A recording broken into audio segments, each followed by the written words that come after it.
ГСП онлайн. Городские новости сейчас. Понедельник, 19:00. Спортзал клуба боевых единоборств «Русич». Кандидат в мастера спорта Аяс Алирзазаде делится впечатлениями от выступления на чемпионате России по шихара-карате. Ухтинец стал серебряным призером турнира. Он и еще порядка 90 бойцов сражались в Московском центре боевых искусств.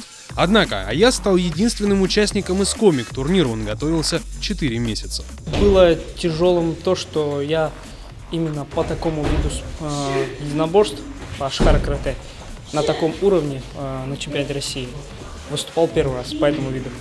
То есть немного было сложнее именно в подсечках, подхватах, так как у меня более ударная техника. Спортсмены сражались по олимпийской системе на выбывание. В итоге Аяс добрался до финала, где сошелся с участником из Кабардино-Балкарии.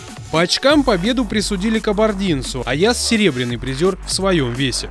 Для ухтинского клуба это большое достижение, но отнюдь не случайное. К подготовке воспитанников подходят здесь серьезно, по научной методе.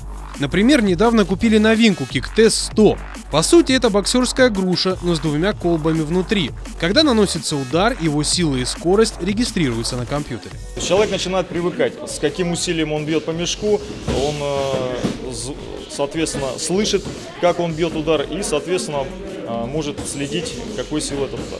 Несмотря на успешную поездку, Аяс не прерывает тренировок. Отдыхать некогда. Уже через месяц, 16 ноября, новый турнир. Ухтинец выступит на чемпионате России в Нижнем Новгороде.